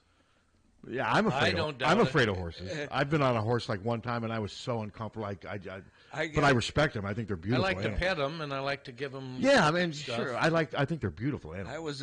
I did a remote on KFMH on a horse, and I was really uncomfortable. And, I thought this thing's going to buck me. I kept feeling like I was going to Then fall off. I'm amazed at the people that can ride those things so fast. And I mean, Well, this thing was like, and I think the horse was 30 or 35 years old. And Jesus, that's really old. Yeah. Secretariat and died. Secretariat and the was horse 19. died like a month later. Now, Secretariat had that hoof disease, whatever that's called. They had to put him down because of it. I can't remember what it's called, but it's common among horse. But no, it's something. There's another name for it. Something itis, I think. But yeah, if you find what he died of. Now, some horses like, what was it, War Admiral? Uh-huh. War Admiral lived almost 35, 40 years. I mean, he was the first great racing horse. And I thought I could be getting him, but there was one of those horses that lived almost twice as long as Secretariat did. But yeah, they put Secretariat down in 1989. Because I remember I always wanted to go visit him, and I never made it. I was planning on going, and he passed away before I had a chance. Because I was in my mid-20s then. Because he was a huge draw. Tourists, imagine the money they made from tourism, from people going down to see Secretariat. Uh-huh. I mean, that was a huge. Causes deformities, but I can't. But no, it was TAHD in elk, but it's in horses too. But yeah, it was something to do with his hoofs, though. Yeah. He couldn't put any weight on them, and it was just. I mean, unfortunately, when horses have problems with their legs, it's hard to fix them. So, but all right, back to the Hawks. Back to the Hawks. Back to the Hawks. And the men. We had a presser with Fran yesterday, and one of the things I asked him about was offensive rebounding because it's an issue. I mean, it is. If you look at the stats, Owen Freeman leads them in offensive rebounds with 21. And he's 10 games. So that's an and average he of 2 per is game. like sixth on the team in minutes played, and 21 over. One of the key weird stats that I was really stunned to see is Patrick McCaffrey has 1 offensive rebound. In 10 games. Doesn't shock me. No, but I just think with his height, you'd think the ball would just land in his hands at least a couple. But Fran acknowledged yesterday I asked him about offensive rebound. He's like, yeah, we got to get better. But he goes, we got to get better at defensive rebound. Fran just acknowledged they got a lot of work to do. They do. He didn't really make any excuses, but he also didn't panic. I don't think Fran is. But then he was also asked about, this is what I like about Fran. He was asked, and it's a fair question, hey, you got 3 winnable games coming up. You could get some confidence back. 8-5. Fran's like that. We're not looking at it like that at all. All we have right now is Saturday's game. He's just like Ferentz in that regard, and that's the way you handle it. Fran's not looking at this as, okay, we need to get these 3 games. All he wants his players to focus on is Saturday, and that's the way you coach. And that, to me, is one of Fran's biggest strengths. Mm-hmm. And so, yeah, do I think they're going to win all 3 games? Yes, but I don't think looking at it like that is the way Fran's doing it. They're looking at this as 1 game at a time, and he stressed that point yesterday. He was actually in a pretty good mood. I thought he might be a little surly, but no, he was fine. Well, he knew that most of his depth was really young this year, and that there would be some growing But pains. they got to shoot better. They got to rebound better. They got to defend better. Well, they got to be better. I mean, they just got to be better. But right now, there's, let's see, 3-point shooting. They are shooting 33.7%, 67 of 199. Let's see, Cricky's 1 for 5, but we knew Cricky wasn't much of a 3. Peyton is 24, 67, 35.8. This is where they're really hurting. Tony Perkins, 8 for 24. Patrick, 9 for 28. DeSante Bowen, 3 for 10. Dick, 6 for 16, which isn't horrible. That's 37.5. Harding is actually 6 for 14. That's a small sample size, but he's got the best percentage right now. Price Sanford is 5 for 20. I thought he would be better. I thought he was going to be much better. Logi Dembele is 4 of 12. He made a couple of those early. I thought he's rushed a couple. Three. I wish there's times where he would try to use his size and get more to the basket. I think he settled a few times on 3-point shots. But Tony Perkins, Patrick, and those they have to, and Peyton. Those guys have to start shooting better from three. I think it's pretty obvious. For sure, and it seems like they're kind of rudderless out there sometimes. There's a lack of leadership that seems to jump out to me. And I will say, I mean, let's see, free throw shooting. Desante Bowen is 25 of 27. He's shooting 92. Get him to the well, line. that's good, though, because that means you want him in at the end of games when teams are trying to foul. Now, will he make them under pressure? That's another story. But he's made 25 of 27 free throws this year. But I just think Patrick and Tony have to play better. Is that fair to say? Well, sure, they're Those your two, senior leaders. I mean, Sanford's got some issues with percentages, but he's averaging 13.3 points and 7.2 rebounds. That's pretty good. If you told me Sanford was going to do that this year, I'd be fine. And Cricky's averaging 17.9 and 5. That's pretty good. It is. I'm saying Tony Perkins and Patrick have to play, and I'm not criticizing. I respect their games. They got to do better, and I would like to think that they would agree with me. Now, Tony's dealt with a lot. The death of his grandmother really hit him. And I think it may have impacted his play, and hopefully he will get through that and be able to figure out a way to mourn over her loss but not have it affect him on the court. Because those two, to me, are the two keys to the rest of the season. Well, I agree. I mean, Owen Freeman, yes, I like the fact that he's starting, but you can't expect a true freshman to be your leader and he needs to be a nice complementary piece right now. Yeah. And sounds like Fran's going to stick with the lineup with Tony at point guard. But like he said, he goes, we're going to play all four guards. They're going to play together. They're all going to interchange. Who starts is really not that big of a deal. They're all going to play. And as it turns out, if you look, Harding's averaging 12.4 minutes, Dick 16.8, Bowen 19.7, Perkins 20. So they're all averaging between 28.1 and 12.4 minutes. They're all going to play. Yeah. And sometimes one will play more than the other if he's got the hot hand or whatever. So, yeah, he's got the four guards that they just all need to play better. Yeah, they do. No argument from me. So I've been to those games. Have you been to every home game? I think so. Unless I missed one when we were in Las Vegas. I can't remember. Well, let's see. When were you in Las Vegas? They They played on the. Did you go to the exhibition? We were in Las Vegas the 26th, 27th, 28th, and 29th You would have missed. November. You would have missed North Florida. You would have missed. They played. Seton Hall was. For a lot of the time you were gone. They were gone. They were at that tournament. Did you go to? So you must have went to the Arkansas State game on the 17th. Yes. And then you missed the main game. You missed at Carver was North Florida on the 29th, and they won that game 103-78. We were able to watch it at least, but And Fran part McCaffrey, of it anyway. Fran's 6 wins from becoming the winningest coach in basketball history. That's going to happen at some point this year. If it doesn't, then we got quite a year. Ooh, better. Well, yeah, if they don't, I mean, I do think they're going to win these next 3 games. Well, they must. They have to. I mean, I know take it one game at a time, but yeah, if they lose either one of these, that's going to make getting in the tournament. They're going to get into. It's going to make them have to win maybe 12, 13 games to get in the tournament. I mean, if they go 9-11 and have 5 or 6 non-conference losses, they're not going to go in. They're not going to get in. 10-10 may not get them in. So they need to win these last 3 games. And I like the fact that they're doing this thing in Des Moines. I mean, it's Caitlin's hometown. I'm guessing by the time that second half of that Min game starts, that place is going to be rocking. Yeah, I would expect that. Yep. But so you're not going. I'm not. No, going. Susan Harmon's going to be down there for us, and so yeah, we'll have somebody there, and I'm guessing there's going to be a lot of media, like a lot of local TV. I'm guessing a lot of TV stations. They live for moments like this. We thought about it, but we just didn't. Prairie Meadows, man, you could have had a lot of fun. Could have gone up to the Wild Rose in Jefferson. Turned down a great opportunity. How far is Jefferson from Des Moines? How far is Jefferson from Des Moines? Is it like 40, 50 miles? That sounds about right. Because that Wild Rose isn't that where they're one? It's Jefferson, and isn't it Emmitsburg and Clinton? Isn't it? I want to make sure it is Jefferson, I believe. I think so. Yeah.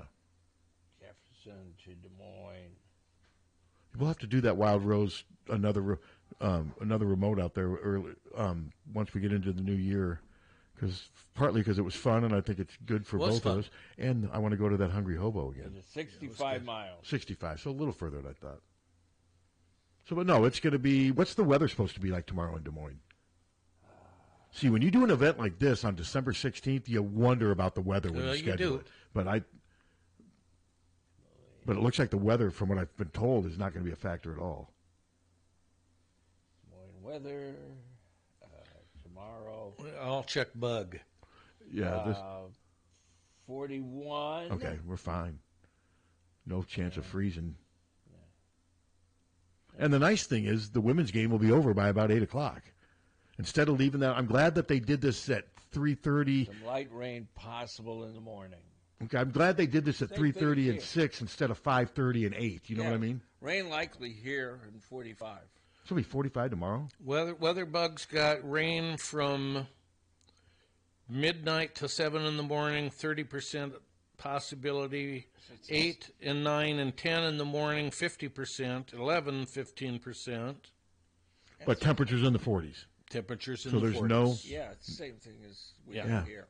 So weather will not be a factor. Because that's the thing when they first scheduled, I remember saying, God, I hope the weather's okay. Because middle of December can be bad. Yes, it can. God, to think we're 10 days from Christmas. Yeah. Hanukkah is that... Hanukkah, it's in full swing. No, it's gone. Oh, it's over. It's over. Kwanzaa starts on the 26th. Kwanzaa? Yeah. Do you and Jen celebrate? We celebrate it all. That's the name of the... I got a Kwanzaa liner. Isn't that the name of the internet service you're using? No, that's Jeff's. Oh, okay. I'm sorry. What does Mace think of Kwanzaa? I'm sure he loves it. Isn't there a band called They Sing Island in the Sun? No, that's Weezer. Oh, okay. Sorry. What the hell? I'm up on my music. Well, Weezer. I like that song, Island. It doesn't even sound like Kwanzaa. It sort of does. But I like that Weezer. Weren't they the ones who did the remake of Africa? Yeah. Oh, God. I will never understand that. Weezer did a remake of Toto's Africa? Yeah, and it sounds the same. I don't know why either. It doesn't. The keyboard solo does not sound the same. Okay, but it's just, why? Why would you do it? And it's not as good. Do you play it? Yeah. I rest my case. Well, it's probably Weezer's biggest hit song, wasn't it? No, Islands in the Sun. I love Island in the Sun.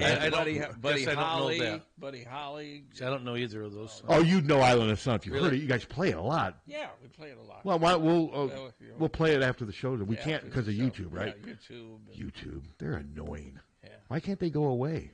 Yeah, because we need them, right? I watch. We need YouTube more than YouTube needs us. Is that what? Is that what we're saying? Yeah, I got to watch my grandkids' Christmas concert on YouTube. Sure. No, there's a lot of good. Yeah. Social media. And then people are going, "Why are these kids playing this stuff? This thing's woke." Yeah. Hello. Do you know the story behind why they did it? Why they did Africa? Yeah. No. Oh, well, Lang probably knows it. He can tell it if he knows all the details. Well, what's the story? What's the story? I don't know it all completely. Yeah. I'm trying to remember. There was a girl who was a huge Weezer fan who liked the Toto song Africa, and she kept banging them hard on Twitter, on social media, and then they decided to finally do it. Okay. That's the short version of the story. I don't know the full long version. There might be charity and other things in with it. I can't remember the full thing. So they caved to Twitter pressure. Maybe that was it. Okay. I don't remember. All right. Do you know how they recorded it? Probably, and standing up. Does it work on Jazzler? Yeah, they recorded it on Jazzler. Well, then it will lock up and won't work. You go right ahead and try to put it in right now. 50-50 chance it works. Jesus. No. I just didn't like that song. Part of it was my freshman year in the dorm is when it came out, 82, and my roommate, remember he was that actor, Jason Gedrick? We were together for the first couple.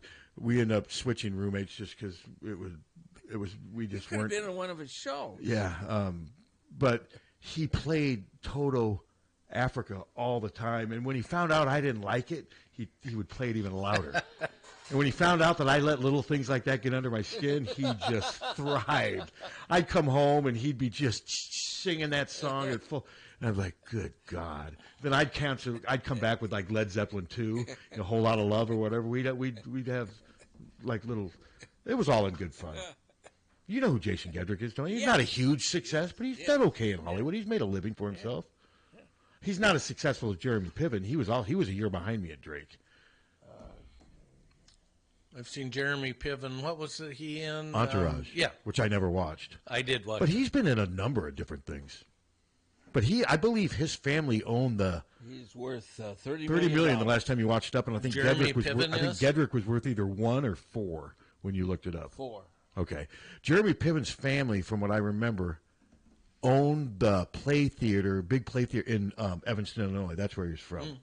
I mean, because most of these guys that I met at Drake that came from Chicago were just loaded. I mean, just loaded with cash. You know, like the heir of Walgreens and Shirt and Shoes. And one guy's dad was third in charge of McDonald's. I mean, it just tons of money. I got this friend, and he told me that he's this Chinese student drives in, and he's got like a BMW and everything. And so the guy he was with goes up to him and says, "Oh, you must be very rich over there." And he goes, "Huh? You must be very rich over there, where you come from." And the guy goes, "I'm working at, is it Spindler's?" Spindler Tire? Yeah. He goes, I'm just seeing if they fix the car correctly. He goes, I'm from Skokie. There's some in the parking lot of my fraternity the year I was in one. There were Porsches, there were Corvettes. I mean, these were hand-me-down cars for these guys to go off to school with. Then you had my 1978 Pontiac Le Mans, which at the time in 1984 was not a bad car. It was okay. No, that's only 6 years old. I just used to get a kick and you'd see the Corvette, you'd see the Mitsubishi, or the one guy had a old Maserati. Then there's that Pontiac Le Mans standing tall, there you go. Silver Le Mans. I can outdo that. I drove a Galaxy 500. I remember those. They're like you get 8 people in there comfortably. My brother had a big red car that had a sticker on the back that says "Easy Does It." It was bought for him by my parents as a hand-me-down car, and it was a big old red boat. But my friend and I stole it and ruined it. Wow! Why did you ruin it? Well, we put the wrong gas in and just caused a lot of damage. We stole it, and we were freshmen, and both of us had our permits, but neither one had the license, so we took it. But the thing is, we got it towed. It died down at the Little. We went to watch another buddy of ours play. We were in our last year of Little League baseball when you're 15. Yeah. We drove it down to Highland Park Little League, and it wouldn't start again. But we got it towed all the way back to where it was exact. My parents were up. My brother was on his recruiting trip to Iowa for football. So I had the house to myself for a night, and we put it right back in the exact same spot. So when my brother went to go out the next Monday to use it, it wouldn't start. I eventually broke down after a week and said they figured, they're like, what happened? And we had done some damage to it. So they couldn't fix it? Well, it wasn't worth fixing at the value of the car and the damage we had done, because we had driven on some rough terrain, and it like broke the axle, and it had just done some stuff that made it. So when you say you put the wrong gas in, you put diesel in it? Possibly, but I think mostly we had done structural damage. Wow! Because we had driven it in some places where a car probably shouldn't have gone. Wow! And I ruined my brother's moped too, because that one I put oil in and it didn't need oil. I ruined his moped. Oh, true confessions. I mean, part of rebuilding after making a mistake is accepting that mistake. I had a motorcycle, a Honda 100, for about 6 months, and some friends tried to start it without a key and absolutely ruined it. How did they try to start it? With what? Like a just screwdriver? I don't know, but they ruined it.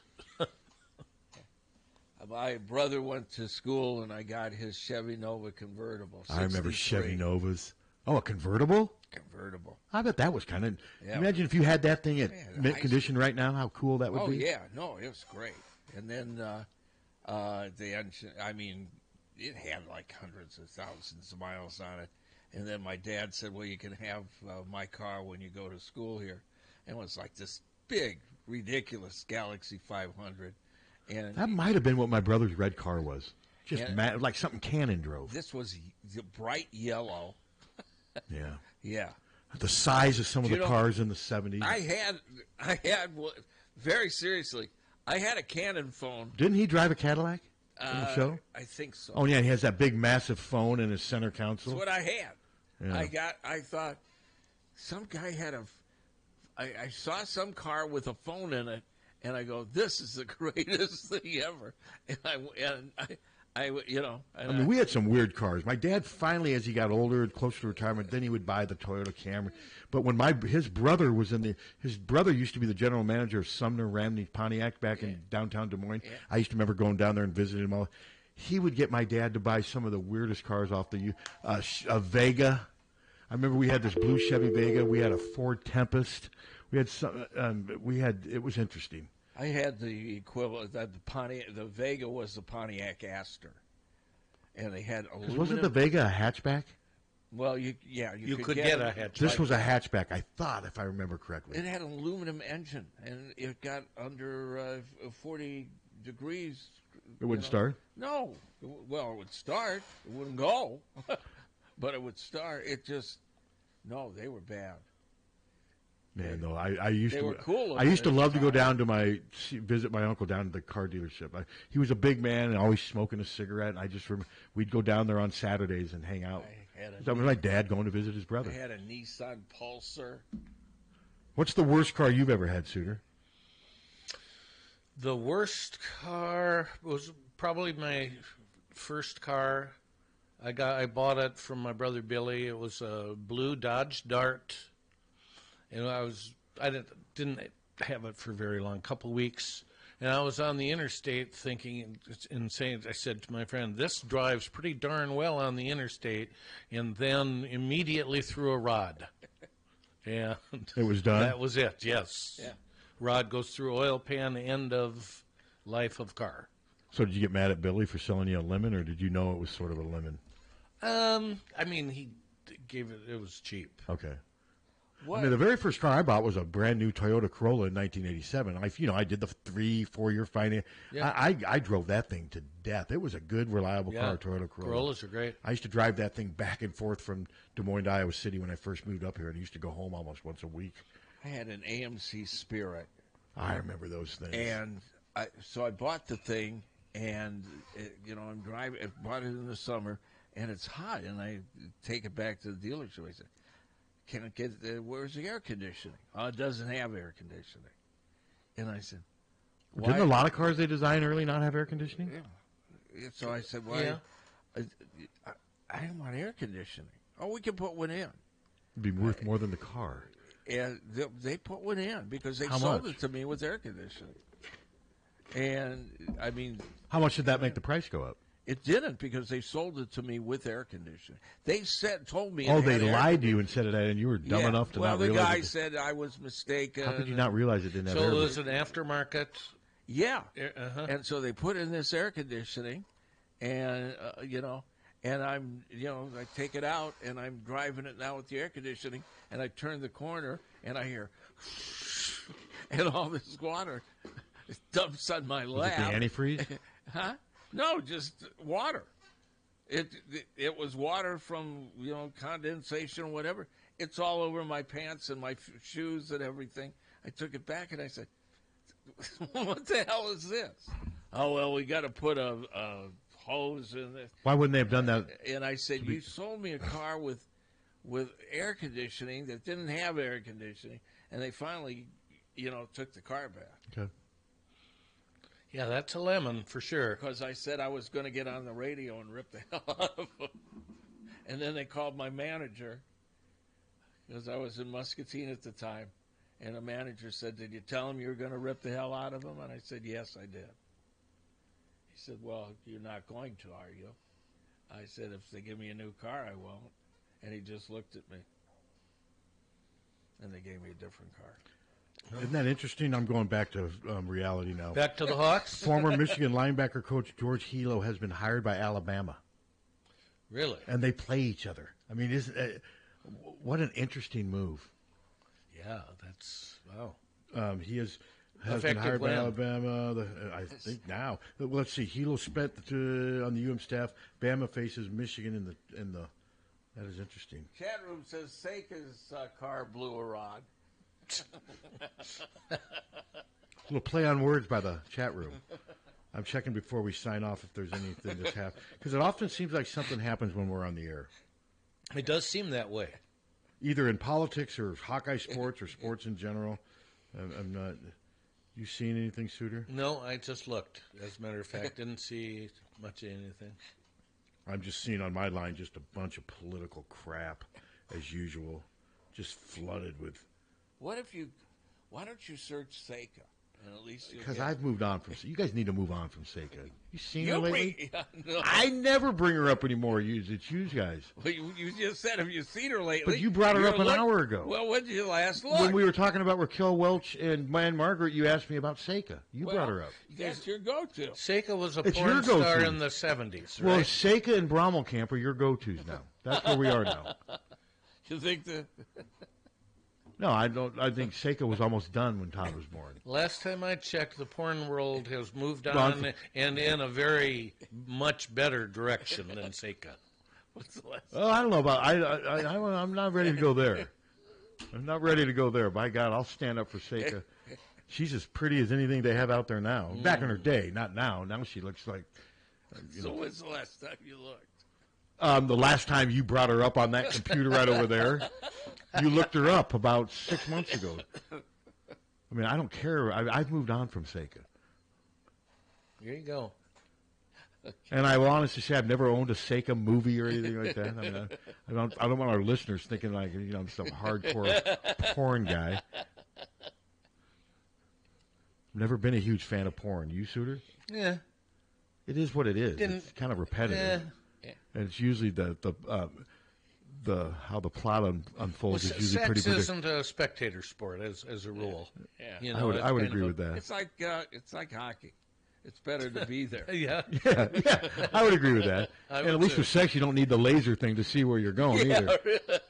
Well, maybe you do. Who knows? But all right. Well, God, it's almost 11 o'clock. Oh, Hunter brought up a good point. We're not going to have Don on this Monday, but the following Monday's Christmas. Maybe the 26th. Which would be Tuesday. That's Tuesday. The Tuesday? Well, I can reach out to him. He may not. I'll see what he says. I just 26th or even the 27th. Because what would the next Monday be? Would that be after? What day is the game? The game's the first. The game is on. Is that New Year's Day? Yes. So the game starts in the morning. So we're not. What time's the kickoff? We're not going to it's have noon Eastern. So it's 11 o'clock our time. Would we want him on that morning? Noon our time. Would we want him on that morning if he could do it? You guys discuss it. Like I said, I won't be here, but Hawk Fanatic will not be. Well, that's right. You'll be at the during game. Christmas. Yeah. What's that? Hawk Fanatic won't be on Christmas. It won't be on Christmas. No. Right? No, that's We're going to have a beautiful Rob Spiewak's Christmas show. Yeah, I hadn't planned on coming in here on Christmas Day. Yeah. That's a Monday, right? Yeah. Well, yeah, especially since he's not going to be here, there's really no point in doing it. Well, Hunter and I will be here. Well, but you won't be doing Hawk stuff. Let's have a very special Christmas where we all do the show beginning at 5 together. For free? You're paying Yes. Hunter. You're paying Hunter to come in here. If I came in here at 5, I wouldn't get any extra financial incentive, just the satisfaction of being part of your fine operation. I will get on Amazon today and order you all the tapes. Seika's life story. I don't need that. You think there is a tape of Seika? You think there is a video of Seika's life story? No. I bet there isn't. No, I'll bet there He's going to look it up right now. I bet there isn't. And if there is, my question is why? I mean, I'm certain you can get some Seika tapes. Oh, easily, yeah, from 70s and 80s, but I don't. To make a life. I'll never forget, though, when I was living in Sheldon at the time when I watched the Morton Downey show when Seika was on with a few other porn stars, and he was so nasty. He was blowing cigarette smoke in their face. They all ended up leaving and giving him the middle finger as they were walking off the stage. Morton Downey would just attack his guests. You remember him, Yeah, don't you? He was a jerk. I mean, he would blow cigarette smoke in their faces. I don't like shows like that. No, well, he's the one who kind of led on. Didn't he kind of evolve into the Jerry Springer? Didn't he kind of get that started, Captain? Yes. Yeah. Because it surely wasn't Phil Donahue. Jerry Springer wasn't like that. No, he wasn't near as, but his audiences sometimes were. Yeah, the video is Seika's Little Secrets. Well, I wouldn't call that an autobiography, so that sounds... Yeah. The Peep Show collection. Yeah, those are what Suter said, tapes. Yeah. Yeah, I knew they're out there. Well, they've probably digitized them by now. Oh, I'm sure they have, yeah. She's probably still making some money on them. Huh? Last I saw, she had a radio show in Chicago. Seika? Yeah. Google that. I think that was the last I saw, and I think it was from you looking it up. I think you were the one who told me. I think he is the pocket Seika fan. I never even heard of Seika before. Wouldn't it be great if the watchmaker Seiko was a Seika sponsor? That would be good. That would be cool. Well, she could have had a strong NIL contract. She's got a channel on Spotify. Really? What do you mean channel? What does that mean? I mean, the whole there's different channels on Spotify. So you mean it's 24 hours of Seika? 24 hours of Seika. From having sex in the 70s and 80s? She's got a radio talk show. I don't know that she still has it. You going to try to get her on? We get her on. She starts bitching about the Iowa offense. And then she released her autobiography, Inside Seika.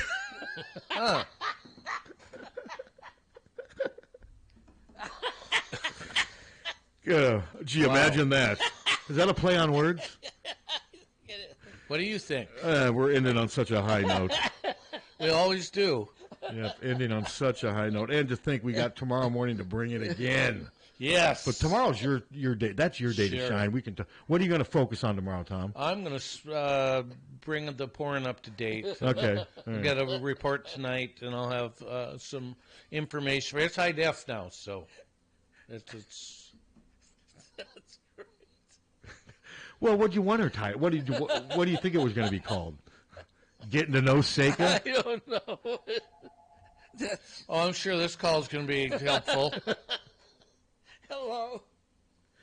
Pat? Yes. Yeah, this is Seika. Yeah. Pat? Yes. Yeah. I hate to tell you this, but the inside of... Oh, sorry, I got to go now. Bye.